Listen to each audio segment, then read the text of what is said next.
Muy buenas noches, querida familia. Muy buenas noches. Espero que se encuentren muy bien. Bienvenidos a este estudio de Génesis. Estamos en el capítulo 3. Este capítulo fuerte, ¿verdad? Y triste también. ¿Cómo están todos? ¿Bien? ¿Cómo está usted? Muy buenas noches. Buenas noches. ¿Hace cuánto que no la veía? Señor, gracias por esta noche, gracias porque tú nos mantienes unidos al calor de tu palabra, Señor. Gracias porque tenemos a dónde ir, a quién recurrir. Nosotros doblamos nuestras rodillas delante de ti, sabiendo que tú eres Dios, tú eres el gran yo soy, el que con una palabra tuya es suficiente, Señor, para que las cosas se hagan, pero también sabemos que tu voluntad es buena, que es agradable y es perfecta, Señor, y que en ocasiones es necesario pasar por pruebas para seguir creciendo en fe y para seguir, tú nos sigues moldeando en medio de esas pruebas, Señor. Somos barro en tus manos, tú eres el gran alfarero. Y Señor, te queremos pedir por cada persona que está el día de hoy con este contagio otra vez del COVID, Señor. Te pedimos que tú seas con ellos. Sabemos que tú los creaste, que tú conoces a la perfección cada célula, cada molécula que has puesto dentro del cuerpo de cada uno, Señor. Sabemos que tú tienes cuidado de ellos. Sabemos que cuando ellos se acercan a ti de una manera, pues como a ti te agrada, Señor, humilde, de una manera buscando arrepentimiento, Señor, tú los hablas y les hablas en lo más profundo de su ser, para limpiar su mente, transformar su mente, hacerlos nuevas criaturas, y entonces podamos todos, Señor, recibir las bendiciones que tú tienes para cada uno de nosotros. Señor, te pedimos por Pau, por Roxana García, por Jorge Hernández, Señor. Te pedimos que les ayudes en estos momentos que ellos están saliendo positivos a esta enfermedad. Te agradecemos, Señor, porque tú provees lo necesario para cada uno de ellos. Te pedimos por los familiares que están alrededor para que tú los ayudes, Señor, que los protejas, que en medio de esta ola de contagios, en medida de lo posible, Señor, ellos no sean contagiados. Sabemos que es cansado, Señor, pero tú eres nuestra fuerza, tú eres la fuerza de cada uno de ellos, Señor, de cada familiar que está ahí al pie de la brecha atendiendo a sus familiares, Señor. Gracias porque pues estas también son herramientas, Señor, que nos hacen doblar las rodillas, pensar cada día en ti y clamarte en todo momento por cada uno de ellos, Señor. Intercedemos para que tú seas con ellos, Señor, para que tú los sigas moldeando, para que sigas transformando su alma, su pensamiento, Señor, y ellos puedan ser un gran testimonio de quién eres tú. Te agradecemos por Virgilio, por Vico, Señor, que ya se están sintiendo bien, por todos, por Anita, por Raúl, que también ya se están sintiendo bien, Señor, por cada familia que nos ha hecho llegar, pues nos ha dicho que ya ha mejorado, por Nacho, que también ya ha mejorado, Señor, te agradecemos tanto que no hayan tenido que pasar por cuestiones tan fuertes como fue el año pasado, Señor, y tan doloroso. Te agradecemos que el día de hoy las cosas han sido diferentes para algunos. Te pedimos por todos aquellos que todavía están en medio de esta situación para que tú los levantes, Señor. Y háblanos, Dios, a través de este estudio bíblico que es tan importante como cada pasaje de tu escritura. Pero en esta ocasión que vamos a seguir estudiando Génesis 3, Señor, revélate, Señor, derrama de tu Espíritu Santo, que tus palabras sean las que salgan por la boca de Hugo, Señor, y por la mía, y que los oídos estén atentos a lo que tú tienes que decirles a cada una de las personas que va a escuchar este mensaje. Te agradecemos, Señor, te bendecimos y te damos gracias. En el nombre de Jesús. Amén. Amén. Amén. Pues bueno, queridos amigos y familia, vamos a Génesis capítulo 3. Hemos estado estudiando en Génesis capítulo 3 precisamente esta plática que tuvo Eva con la serpiente, esta plática que tuvo Eva con Satanás, y cómo fue tentada Eva y cómo Eva cayó en esa tentación y se rebeló a la autoridad de Dios, literalmente desobedeció a Dios y se dejó seducir precisamente por esto. Y fíjate que hace rato en un estudio bíblico de Marifer, en el cual me hizo favor de invitar y estuve platicando con las chicas del estudio bíblico, platicábamos precisamente esto, de cómo también trabaja Satanás. Y debemos de entender esto muy importante. Satanás no te obliga a hacer las cosas. Satanás no te puede obligar a hacer las cosas. Si te obliga a hacer las cosas, te libra del juicio. Si fuiste obligado, hay que orar también por Pau Pember, que también tiene COVID. Entonces ahorita oramos por Pau Pember. Ya mi hija me estaba mandando el mensaje, luego, que no se les olvide, no, perdona, ahorita oramos por su pollo. Y platicando precisamente con ellas, es que Satanás no te puede obligar. Si te obliga Satanás, entonces tú eres libre de culpa. Y entonces no pueden juzgarte por algo que tú hiciste porque fuiste obligada o obligado a. Si a mí me obligan a algo y yo no tengo libertad de elección, si no soy obligado a algo, pues soy libre de culpa, ¿no? Sin embargo, Satanás lo que hace no es obligarte. Satanás lo que hace es tentarte para que tú tomes la decisión. Y el juicio es sobre las decisiones que tú y yo tomamos. Y eso es muy importante que debemos de entender. Satanás lo que hace es presentarte el buffet de lo que a ti te gusta en la carne, donde vas a ser tentada, donde vas a ser tentado. Algunos es el dinero, otros es la fama, otros es las mujeres, otros son los hombres, ¿no? Pero Satanás te conoce muy bien y te tienta precisamente en esto. En este caso no fue así con Eva porque ella era perfecta, al igual que Adán. No había pecado en ellos, no había malicia en ellos. Sin embargo, Satanás lo que hizo fue seducir y tentar a Eva y empezarle a poner imágenes dentro de su corazón y de su mente con las palabras. Por eso es muy importante. Dice que las malas conversaciones corrompen las buenas costumbres. Aguas con las conversaciones porque van sembrando imágenes en tu mente y en tu corazón. Si yo te empiezo a hablar de algo gacho, de algo feo, tú, aunque estás escuchando palabras, tu cerebro empieza a traducirlo en imágenes, en ideas. Es lo que Satanás siembra a través de a veces las conversaciones o de la música también. El día de hoy que hay pornografía auditiva, empieza a sembrar en el corazón de niños y de jóvenes y de algunos adultos, que hazme favor, pero así a través de este reggaetón empieza a sembrar imágenes e ideas. ¿Por qué? A través de las letras. Satanás lo que hace es, a través de las palabras, empieza precisamente a esto, a tentar a Eva a través de las palabras. Las malas conversaciones corrompen las buenas costumbres. Así es que aguas con las conversaciones que tenemos o las que escuchamos. Entonces, ¿qué fue lo que hizo Eva? Cayó y compartió del mismo pecado a Adán, y Adán no tuvo la autoridad ni la firmeza para decir: Eva, yo no le entro. Dios dijo que no comiéramos de eso y ¿sabes qué? Yo no voy a comer. Si tú quieres morirte, allá tú, pero yo no voy a entrarle a eso. No hizo eso Adán, sino que también comió. Y hasta ahí vamos en esta película celestial, donde literalmente Dios llega al lugar. Y vemos en el versículo 8 que dice: y oyeron la voz de Jehová Dios que se paseaba en el huerto al aire del día.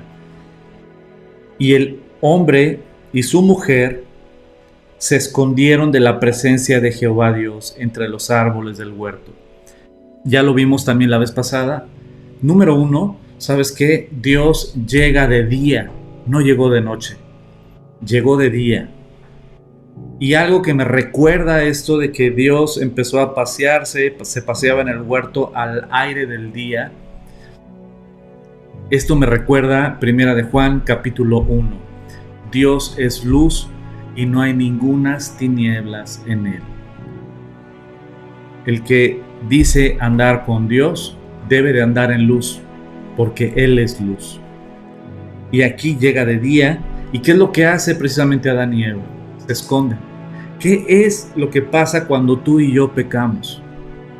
Tenemos miedo de acercarnos a Dios. Lo que hace el pecado es alejarte de Dios. Y cuando uno es culpable, cuando pecas, ¿cómo te sientes respecto a Dios? Así te quieres avergonzado. Avergonzado, no quieres, pues quisieras esconderte, pero sabemos que no se puede, ¿verdad? Pero sí es como, es el primer sentimiento de, yo creo que de todo ser humano, ¿no? Lo que ellos sintieron, como una vergüenza, como un, ¿qué fue lo que no? O sea, y quisieras esconderte. En este caso ellos, pues es lo que hicieron, se escondieron de la presencia de Jehová Dios entre los árboles del huerto. Entonces escucharon su voz. Dice que cuando ya estaba, aquí dice que al aire del día, como tú dices, y en otra versión dice que cuando ya empezaba a refrescar. Entonces, o sea, como que antes de que terminara todo, realmente él se acercó y los empezó a buscar, sabiendo lo que ya había pasado, ¿no? Así es. Y algo importante que tú debes de saber: si efectivamente nuestro pecado nos aleja de Dios, pero también Satanás aprovecha ese momento en tu mente y en tu corazón para alejarte de Dios. Y te empieza a meter ideas de decir, no, yo que tú no me acercaba a la iglesia, no, yo que tú no me acercaba a Dios. Está bien enojado contigo. ¿Con qué cara vas a orar? ¿Cómo le vas a decir a Dios, perdóname? ¿Cómo? Si ya muchas veces lo has hecho, una y otra vez. ¿Sabes qué? No te mereces el perdón. ¿Cómo te atreviste a volverlo a hacer? Ya sabías que estaba mal y lo hiciste. Y empieza Satanás a meterte esas palabras, a llenarte tu mente y tu corazón de esas palabras. ¿Para qué? Para alejarte de Dios. Para alejarte de Dios. Hay una frase del pastor Chuck Smith que me encantaba, que él decía, dice, cada vez que Satanás viene y me saca mis trapitos al sol y me empieza a decir lo pecador que soy y que no me debería acercarme a Dios, y me empieza a decir la lista de todos mis pecados, y viene Satanás a decirme todo eso, le digo, no, Satanás, hasta te faltaron, pero lo que Satanás no sabe, y fíjate el hermoso concepto que tiene y el pastor Chuck Smith, o tenía porque ya está con el Señor, pero que nos enseñó a todos nosotros, que decía, lo que Satanás no sabe es que cada vez que él viene y me dice lo pecador que soy, lo único que hace es empujarme hacia la cruz de Cristo, porque fuera de la cruz de Cristo no hay esperanza. Si soy pecador, ¿a dónde voy a ir? Si fallé, ¿a dónde voy a ir? Que no sea a la cruz de Cristo, porque solo ahí hay perdón de pecados. No hay esperanza fuera de la cruz. No hay esperanza. No hay lugar a donde tú puedas autopurificarte o autolavarte. Dice Jeremías capítulo 3, que aunque amontones sobre ti lejía, tu pecado permanecerá. La mancha de tu pecado permanecerá. ¿Y sabes por qué? Porque nadie se puede autopurificar a sí mismo. Nadie se puede autopurificar, nadie se puede autolimpiar del pecado. Nadie. El único que puede perdonar pecados es el sacrificio de Jesús en la cruz. Si no fuera así, entonces ¿para qué Cristo murió? Gálatas capítulo 2, el apóstol Pablo dice en Gálatas capítulo 2, que si el ir al cielo o el purificarse o el santificarse fuera nada más por portarnos bien o por cumplir o intentar cumplir la ley de Dios, entonces ¿para qué murió Cristo? Si tú puedes ir al cielo por tus obras, ¿para qué murió Cristo entonces? ¿Cuál es el sentido de que Cristo haya muerto? Dice el apóstol Pablo en Gálatas capítulo 2. Dice, pero pues es imposible. El hombre no se puede salvar a sí mismo. El hombre no se puede limpiar a sí mismo. Por eso Cristo tuvo que venir. Por eso el Hijo de Dios tuvo que hacerse hombre y vivir entre nosotros y morir. Porque si no fuera Él, nadie tendría salvación. Entonces, cada vez que venga Satanás y te diga lo pecador o lo pecadora que eres, todo lo que has fallado, todo lo que le has regado, piensa dentro de ti, en vez de alejarme, más bien me está empujando a la cruz de Cristo, y abrazar la cruz de Cristo y no soltarme de la cruz de Cristo, porque solo en la cruz hay perdón y vida eterna. Entonces, hagamos lo contrario a lo que Satanás hace con millones de personas. Fallaste, te aleja, escóndete, no te acerques a Dios porque está muy enojado contigo. ¡Mentira! Dios te ama. Y sí fallaste, y sí pecaste, pero arrepiéntete, pídele perdón y ven a una nueva vida en Cristo Jesús. Renuncia a tu pecado. Renuncia y di, sí fallé, sí la regué gacho, y sí lo hice hasta voluntariamente. Pero ¿sabes qué? Yo estoy arrepentido, estoy arrepentida y vengo a la cruz de Cristo para recibir ese perdón y ese oportuno socorro, como dice Hebreos capítulo 4. Y entonces vienes a la vida eterna con el Hijo de Dios. Es por eso que tenemos que entender que nuestra naturaleza y lo que Satanás hace muy bien es alejar a la gente cuando peca. Y lo que Dios hace es esto. Adán y Eva pecaron, se alejaron y se escondieron de Dios. Intentaron, ingenuos angelitos, creyeron que se podían esconder de Dios. Pero ¿qué fue lo que pasó? Lo que mi esposa enseñó el jueves pasado. Dijo mi esposa algo muy sabio. En su pecado no fueron ellos los que buscaron a Dios. Fue Dios el que buscó a ellos. Y es lo mismo. Dios sigue tocando la puerta de nuestros corazones. Dios sigue buscándonos, aun cuando estábamos lejos en nuestros delitos y pecados, aun cuando andábamos perdidos.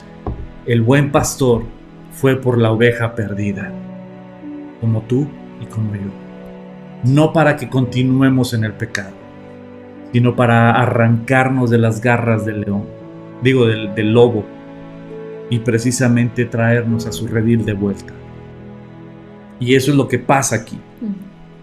Dios viene y los busca. Y dice más, el versículo 9, más Jehová Dios llamó al hombre y le dijo, ¿dónde estás tú? Es decir, ¿tú crees que no sabía Dios dónde estaba Adán? Esta pregunta es como para que él mismo, ¿no? Lo veo como en dónde estás parado. ¿Qué es lo que acaba de pasar? ¿Dónde estás tú? O sea, ¿en qué punto te encuentras el día de hoy, ¿no? No que no supiera dónde estaba, sino que es dónde estás tú. O sea, ¿qué pasó contigo? Date cuenta, despierta. O sea, ¿qué pasó contigo? ¿Qué fue lo que pasó? ¿Qué es lo que hiciste?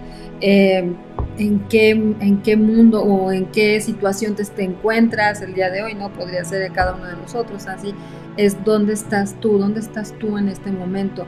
¿O estás confiando en Dios? ¿O estás tratando de llevar las cargas en tus propias fuerzas? ¿O estás haciéndole caso a la astucia de Satanás? Porque Satanás es astuto y dice la Biblia que nosotros vencemos a Satanás con la palabra de Dios. No tratando de ser más astutos, ¿no? Sino vencer con la palabra de Dios, estar resguardados con la palabra de Dios, aprender como esa fortaleza que Dios da cuando estamos con Él, ¿no? Y podemos decir, no, basta, aquí no, esto no va a pasar, esto no voy a hablar, esto no voy a pensar. Entonces, muy interesante esta pregunta y estas palabras que dice cortas parecieran, ¿no? ¿Dónde estás tú? Y esa es una buena pregunta, porque es una pregunta que te confronta, y es una pregunta que tú también te debes de hacer. ¿Dónde estás en este momento?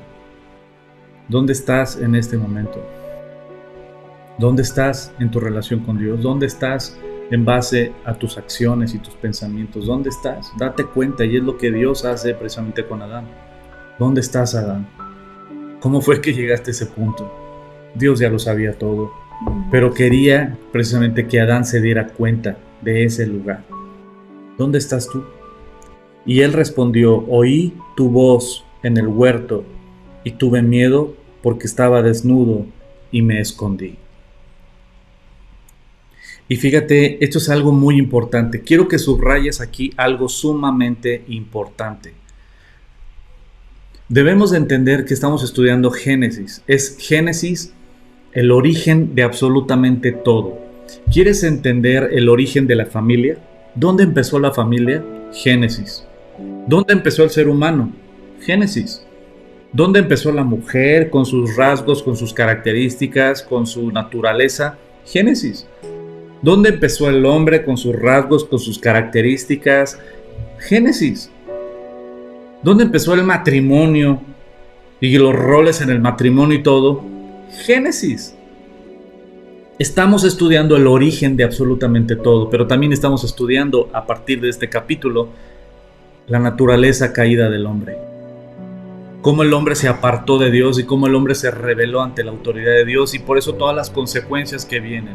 Ahora Adán y Eva ya están en pecado. Adán y Eva desobedecieron a Dios. Adán y Eva están muertos. ¿En qué? En su espíritu, como lo vamos a estudiar el próximo jueves.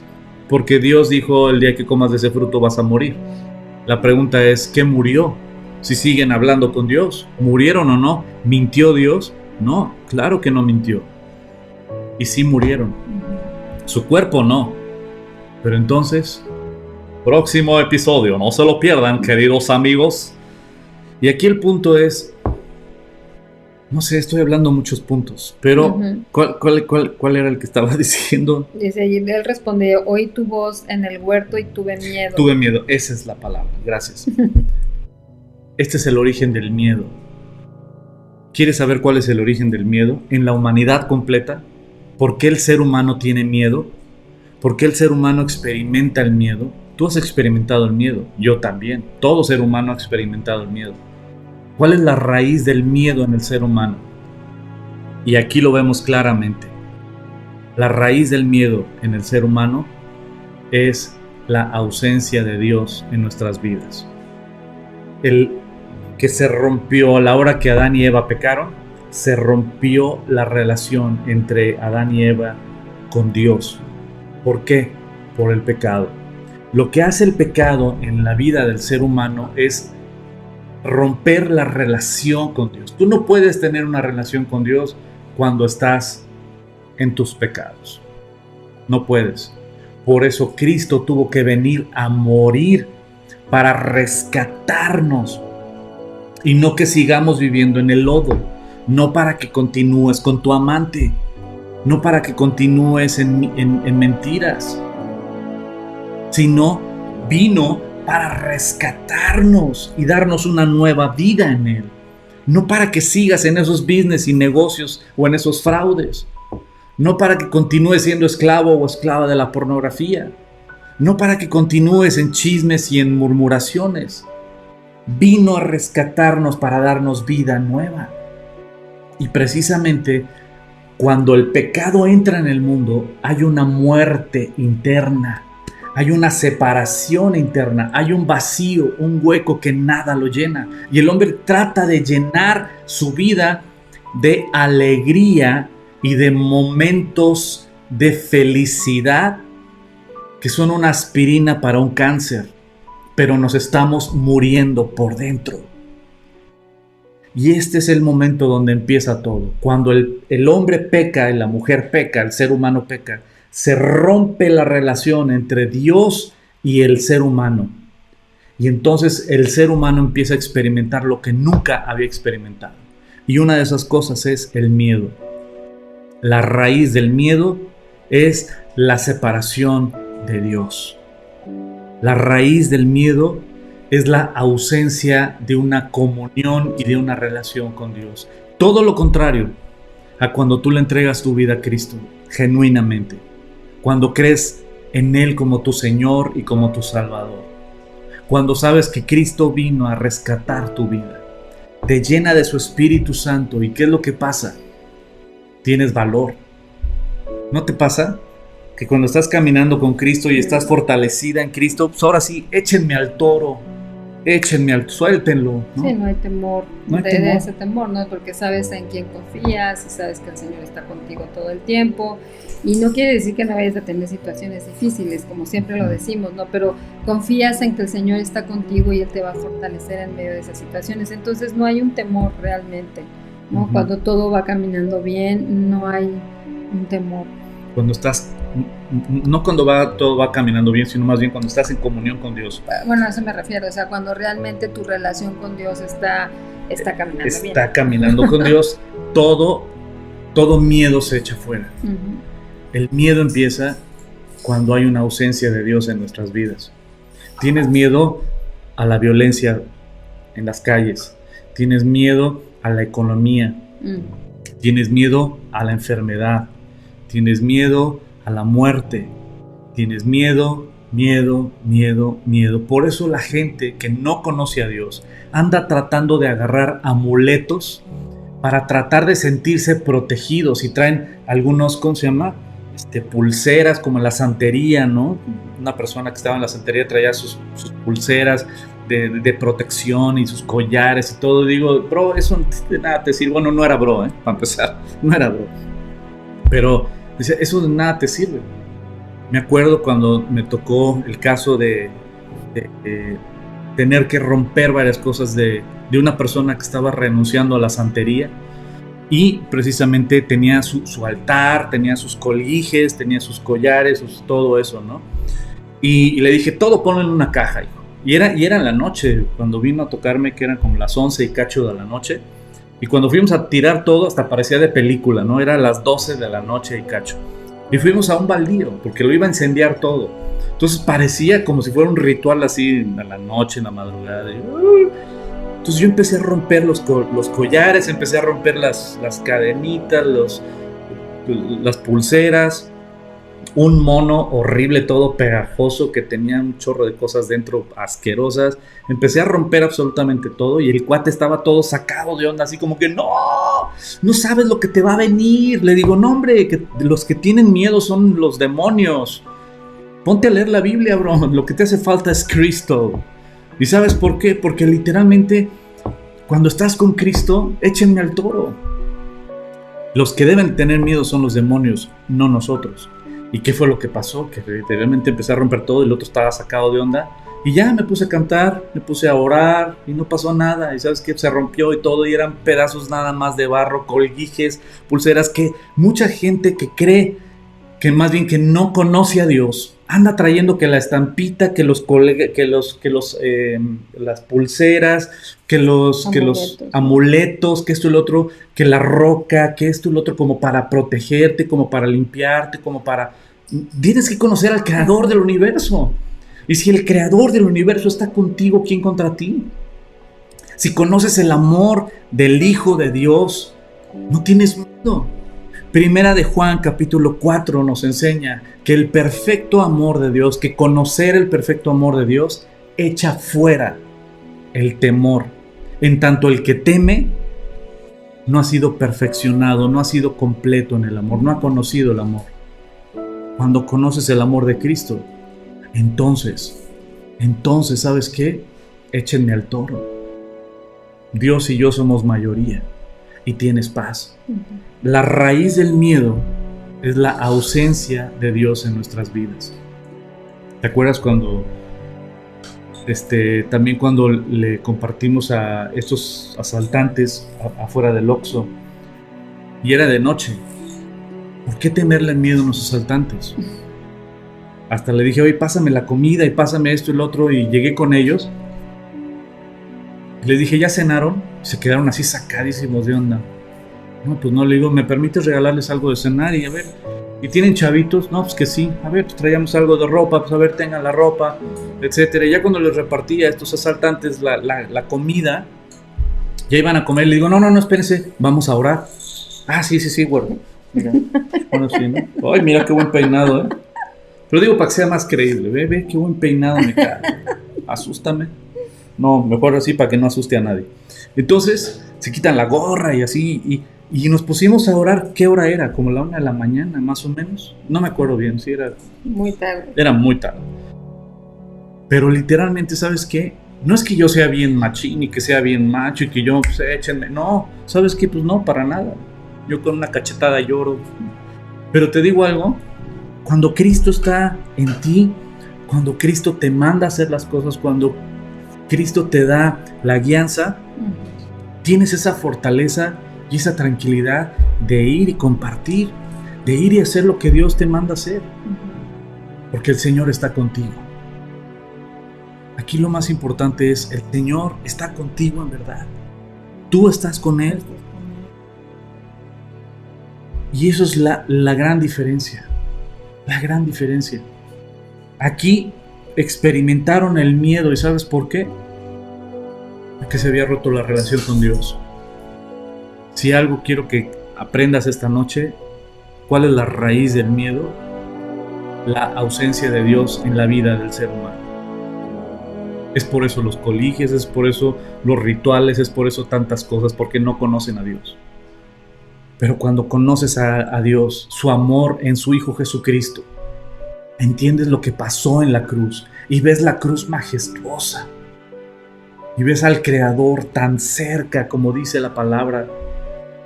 No está lejos, el Señor está más cerca de lo que tú crees de ti. Entonces, no tienes miedo. Como dice mi esposa, situaciones difíciles, claro que vamos a vivir. Y sí va a haber momentos de debilidad, ¿no? Pero sin embargo, recuerdas quién está en ti, quién está contigo, quién te dirige, quién te defiende.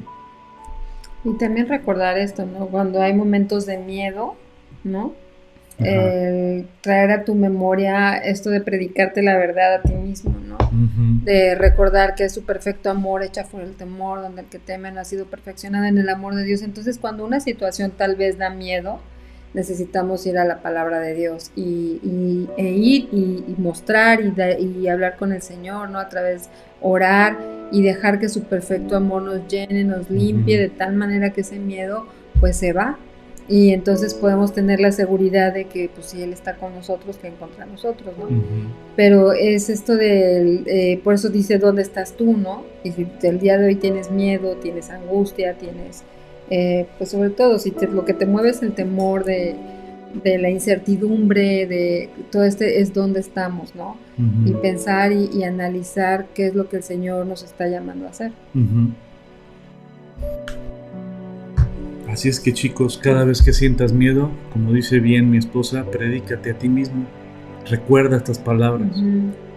Que la presencia de Dios en nuestras vidas echa fuera el temor.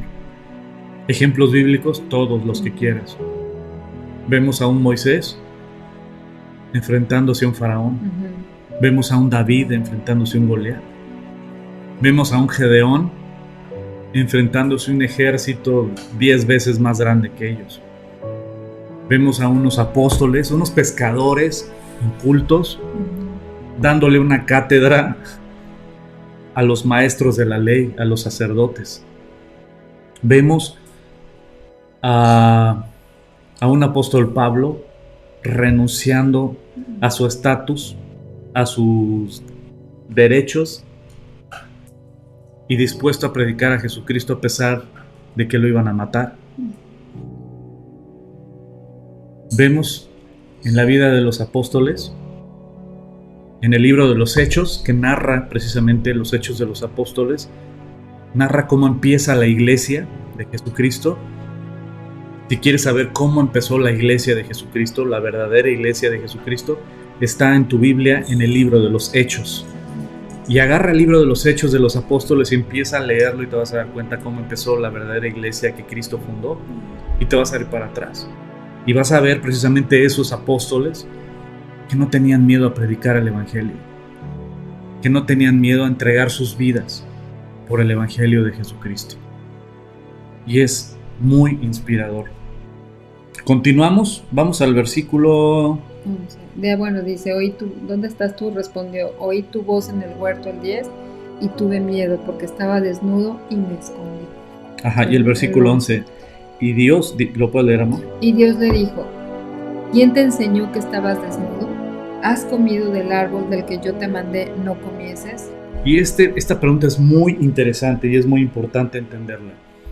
Dios creó a Adán y a Eva inocentes.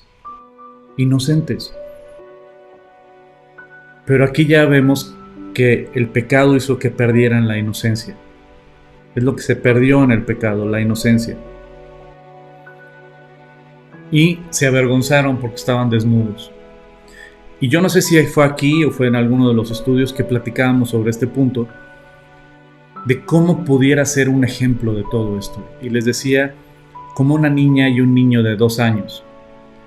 Si tienes a dos niños, una niña y un niño de 2 años o de 1 año y medio, y los dos están desnudos, no tienen pensamientos feos uno con el otro. Pueden estar una niña y un niño desnudos y son tan inocentes que no piensan el otro, no andan pensando nada. Están súper limpios de su mente y de su corazón y no andan pensando nada. Pero ¿qué es lo que pasa precisamente cuando va creciendo los niños? van perdiendo la inocencia. Y tú que eres papá o eres mamá, tú lo has visto en tus hijos, que tú los guardas, tú les cuidas lo que ven, tal vez las películas, la música que escuchan, los ambientes y todo, pero aunque los cuidamos y los protegemos lo más posible, siempre hay una persona que llega a ser una mala influencia o que llega a decirles cosas distorsionadas. Que tú de repente volteas y dices, ¿dónde escuchaste eso? ¿Quién te lo dijo? ¿No? Es lo mismo que Dios, como un padre, está diciéndole a Adán. ¿Quién te enseñó eso, Yo no te he enseñado eso.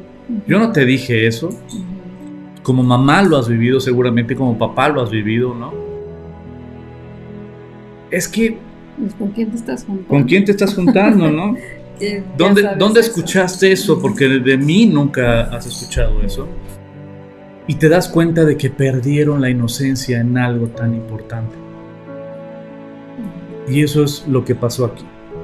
Adán y Eva podían estar desnudos el uno del otro y no tenían pensamientos, nada, no tenían vergüenza, no tenían nada. Eran como dos niños chiquitos, inocentes, que se veían el uno al otro y no había ninguna malicia. Pero el pecado entró en el mundo y perdieron la inocencia, se avergonzaban el uno del otro. Y Dios llega y dice, ¿qué pasó? ¿Dónde escuchaste eso, no? ¿Con quién estuvieron hablando? ¿Con quién estuvieron platicando? ¿Quién les dijo? ¿Quién te dijo? Y es lo que pasa aquí en esta. Y ya después, obvio, ¿tú crees que Dios no sabía que habían comido del fruto? ¿Por qué les pregunta a Dios esto? ¿Desde quién te enseñó? ¿No? Ajá. O sea, ¿desde quién te enseñó? Has comido, pues precisamente para para que se pongan de acuerdo, ¿no? O sea, el ponerse de acuerdo es hablar un solo idioma, que ellos se den cuenta en este momento, pues que habían pecado, ¿no?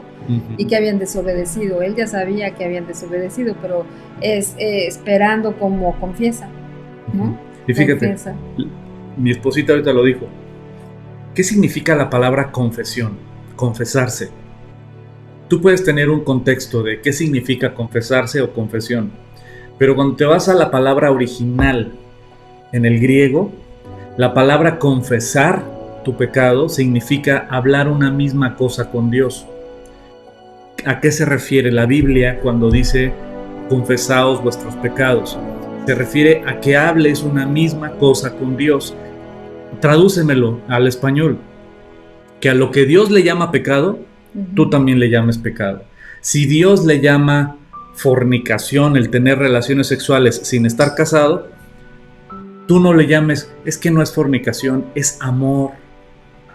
O sea, no lo entiendes, es amor. No es amor, es fornicación, es adulterio, es mentir. No, es que es piadosa, no le hace daño a nadie. No, es una mentira. Y así, es decir, eso es por eso ahorita que decía mi esposa, hablar una misma cosa con Dios. Esa es la pregunta que le hace Dios. ¿Para qué? Vamos a ponernos de acuerdo. Te voy a hacer preguntas para que me confieses, literalmente. Hablemos en mismos términos, ¿no? Sí. ¿Tú quieres decir algo? No. Yo agarro el micrófono y no lo suelto. Está bien. Entonces, ¿segura? Porque voy a agarrar el monte otra vez. Ay, sí. Pero, y aquí es lo que está haciendo. O sea, ¿por qué Dios les pregunta? ¿Por qué Dios le pregunta a Adán?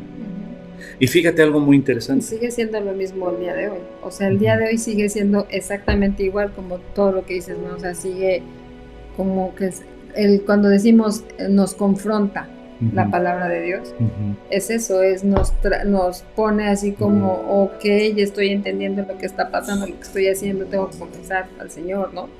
Y entonces ahora sí, vamos a hablar del tema, ¿no? Ahora, ¿por qué Dios llama a Adán? ¿Por qué? Dios no vio que fue Eva la que empezó todo el relajo. Que el problema fue Eva. O sea, Dios no vio. Claro que sí. Dios, por supuesto que Dios vio que fue Eva la que empezó todo. La que empezó a platicar con la serpiente. Dios no vio que Eva le dio a Adán. Sí. Entonces, ¿por qué Dios llama a Adán? A ver, ¿por qué? Sí, o sea, lo vemos, ¿no? Y yo creo que desde el inicio que nosotros vemos que Dios crea primero al varón, después a la mujer y pone al varón a cuidar lo que el Señor creó, ¿no? Que dice, vas a cuidar el jardín, vas a darle nombre a los animales, vas a labrar la tierra, le empieza a dar responsabilidades, ¿no? Como cabeza. Y después, entonces lo vimos en Génesis 2 también, creó ayuda idónea, y entonces es para un propósito diferente, no menor, sino diferente. ¿Pero por qué llama a Adán? Pues precisamente por esto, ¿no? Porque Adán es el que debe de responder por Eva. El responsable. ¿Están escuchando todos los varones? Dios nos llama a cuentas a nosotros. Toda autoridad que Dios da incluye una responsabilidad delante de Dios. Si Dios te da autoridad, Dios te está dando responsabilidad. ¿Han visto ustedes en la Biblia, y hemos estudiado muchas veces sobre el tema, y lo estudiamos también en Génesis capítulo 2, cómo Dios dio la autoridad al hombre? Dios lo puso como cabeza de la familia, o sea, el hombre es la cabeza de la familia. Pero el hecho de que Dios ponga al hombre como cabeza de la familia no significa de que lo puso de jefe, de patrón y sentado, acostado viendo la tele y tronando los... No hemos entendido. Jesucristo aclara ese punto. Cuando vino la mamá, les voy a contar un chisme celestial bien heavy. Vino la mamá de Juan y Jacobo, ¿cómo crecí? Sí. Y en eso que llega la mamá de Juan y Jacobo, ¿sí? ¿Te acuerdas? Y llega con Jesucristo. ¿Y qué crees que le dijo a Jesucristo? Ahora sí, déjame platicarte. Dice, oye Señor, ya que tú estés en tu reino, oye, ¿te puedo pedir un favor? Que mi hijo Juan ocupe gobernación, ¿no?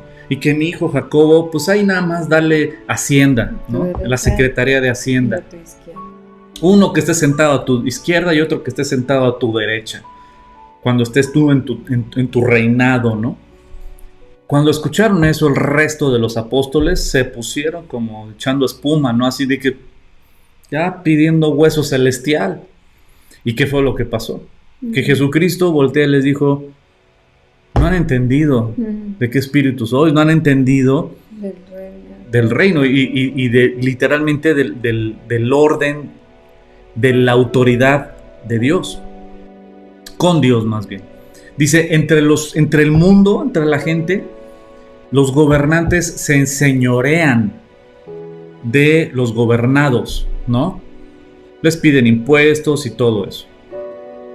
Sin embargo, en el reino de Dios es completamente diferente. En el reino de Dios es al revés.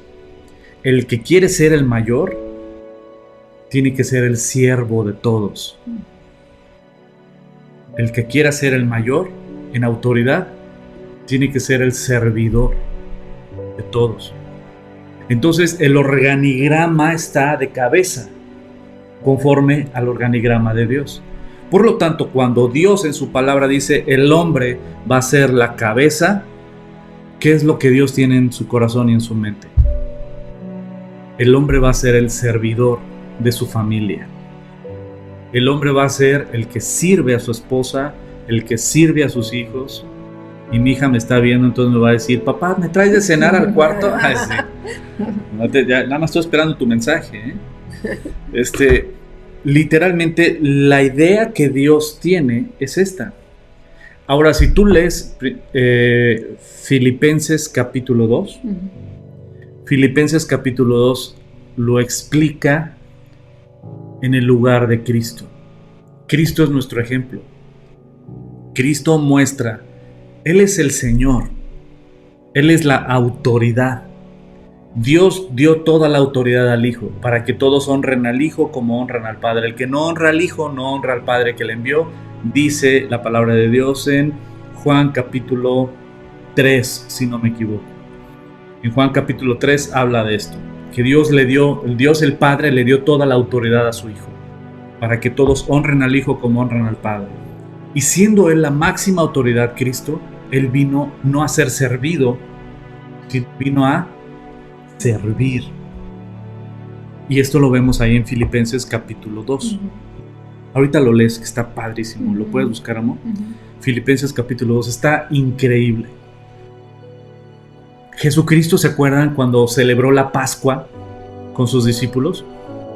Que llegaron al lugar alto, al aposento alto, y precisamente iba a celebrar la Pascua, que era la última vez que iba a celebrar la Pascua con sus discípulos antes de su muerte en la cruz.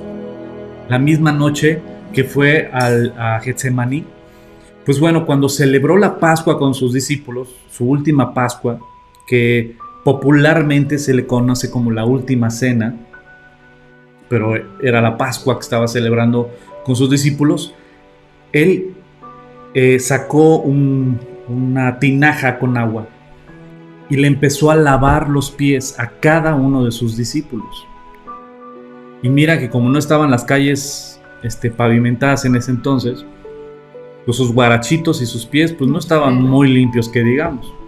Pero nuestro Señor Jesús se puso una toalla. Era símbolo de la servidumbre.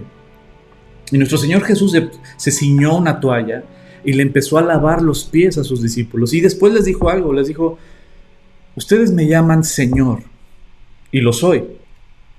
Si yo, siendo el Señor, hago esto con ustedes, esto es lo que ustedes tienen que hacer con todos los demás. Hablando de la autoridad, lo que estaba haciendo Jesucristo, estaba dando autoridad a sus discípulos, pero esa autoridad precisamente de el servicio. La autoridad tiene que ver con servicio. La autoridad tiene que ver con cuidar, con servir. Cuando entiendes este concepto, entonces ahora volteas a ver Efesios capítulo 5, donde dice claramente que el hombre es la autoridad de la esposa. Entonces, traducido al lenguaje bíblico, ¿qué significa? Que el hombre es el que tiene que servir, que el hombre es el que tiene que cuidar, proteger, amar, alimentar, escuchar, valorar, como Cristo lo hace con nosotros. Entonces lees Efesios capítulo 5 y te explota en la cabeza, dices: wow, ahora lo entiendo.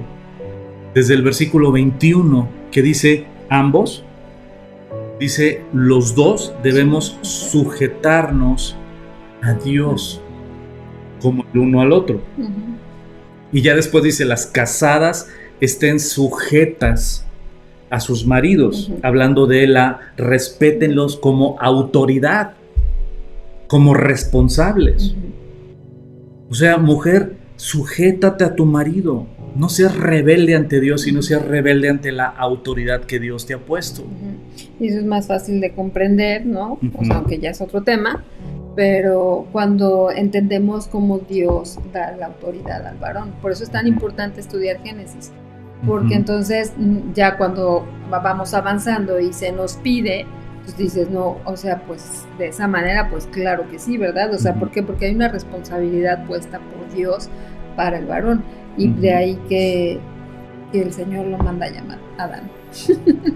Por eso, si Dios le da esa autoridad al hombre, y esa autoridad, como ya lo expliqué, de proteger, de cuidar, de servir, y Dios le da esa autoridad al hombre como la figura de Cristo en su hogar, ¿a quién llama a cuentas Dios? Dios vio que Eva fue la que falló, la que cayó, sí. La que Eva le dio de comer a Adán, sí. Pero ¿quién Dios puso como responsable? ¿Quién es el responsable? El hombre. Entonces, por eso Dios llama a cuentas, no a Eva. Dios llama a cuentas a Adán. Le dice: ven para acá, mijito. ¿Dónde andas? ¿Qué hiciste? Y le hace las preguntas a Adán precisamente por esto. Y ya después viene la respuesta de Adán y después la respuesta de Eva, que vamos a ver el próximo jueves, si Dios nos presta vida. ¿Querías que leyera Filipenses 2? Y vamos, excelente, vamos a terminar con Filipenses 2.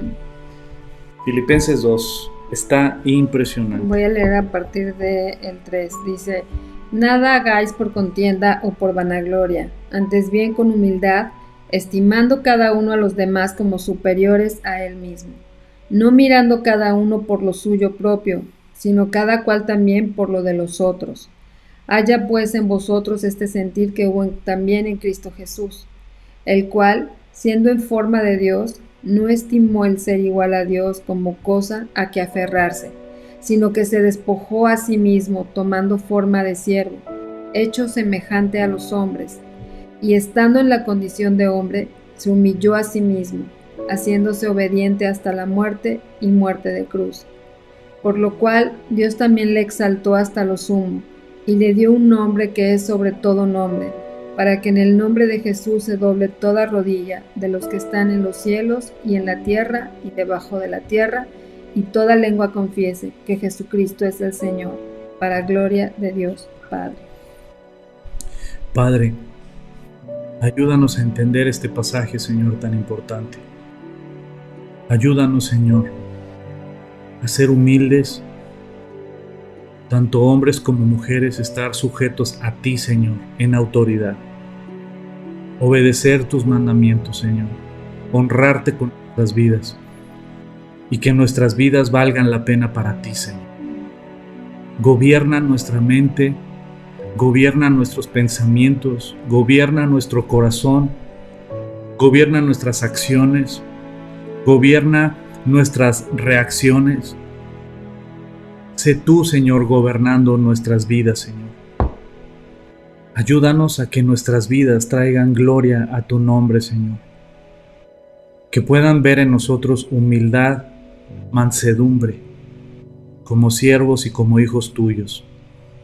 Yo te doy gracias por este tiempo en tu palabra, Señor. Gracias por este hermoso estudio de tu preciosa palabra, Señor. También te queremos pedir, Señor, por Jess, que tiene COVID, Señor. Te pedimos que la guardes, Señor, que la sanes, la fortalezcas, Señor. Y te doy gracias, Señor, por siempre la esperanza que tenemos en ti, Señor. Gracias por tu cuidado, por tu protección y por tu preciosa palabra, Señor. Ayúdanos a seguir escudriñando tu palabra, creer en tu palabra, alimentarnos con tu palabra, amar tu palabra, Señor. Y que tu palabra transforme nuestros corazones y nuestra vida. Te lo pido, Señor, por tu Hijo Jesucristo. Amén. Dios, también te pedimos por Paula Peinberg, Señor, por esta jovencita que también está pasando por esta enfermedad. Padre, tú sé con ella. Señor, toca su cuerpo, permite que su sistema inmune esté fortalecido para que pueda ese virus salir de su cuerpo en menor tiempo, Señor, que los síntomas no sean tan fuertes. Ayuda a su familia, Señor, a Renata, a José, para que puedan estar también tranquilos en ti, Señor, y sabemos que ellos tienen su confianza y su seguridad puesta en ti. Te damos gracias porque es una familia que te busca, Señor, y que tú estás también con ellos, Padre, y protege a Paula y a sus hermanos, Señor, te lo pedimos en el nombre de Jesús. Amén. Amén. Amén. Pues muchas gracias, chicos. Gracias por este tiempo. Bendiciones a Dios, que les diga muy buenas noches. Beatriz Ortega, señora, le mandamos un fuerte abrazo hasta el Estado de México, ¿cómo no? Les mandamos un fuerte abrazo. Itzel Cuellar, un abrazote, mi querido Juan Carlos. Danieli Estrada, muy buenas noches, un abrazote. Y pues para mi esposita y para su servilleta, ha sido un placer estar con ustedes esta noche y juntos, con un buen cafecito, estar estudiando la palabra. Estamos estudiando este maravilloso libro de Génesis que explica el origen de absolutamente todo. Así es que, pues sigamos estudiando este libro de Génesis. Nos vemos primero Dios el domingo a las 10 de la mañana para continuar nuestro estudio del Evangelio de Juan. Y el martes, Proverbios para la familia. Y el jueves, continuar con nuestro estudio del origen de Génesis. Y bueno, que Dios los bendiga, que cenen muy rico. Nos vemos ahorita en los tacos. ¿Qué más quisiera? Bueno, nos vemos ahorita en la ensalada. Este, Buenas noches. Muy buenas noches, les mandamos un fuerte abrazo. Que tengan bonita noche.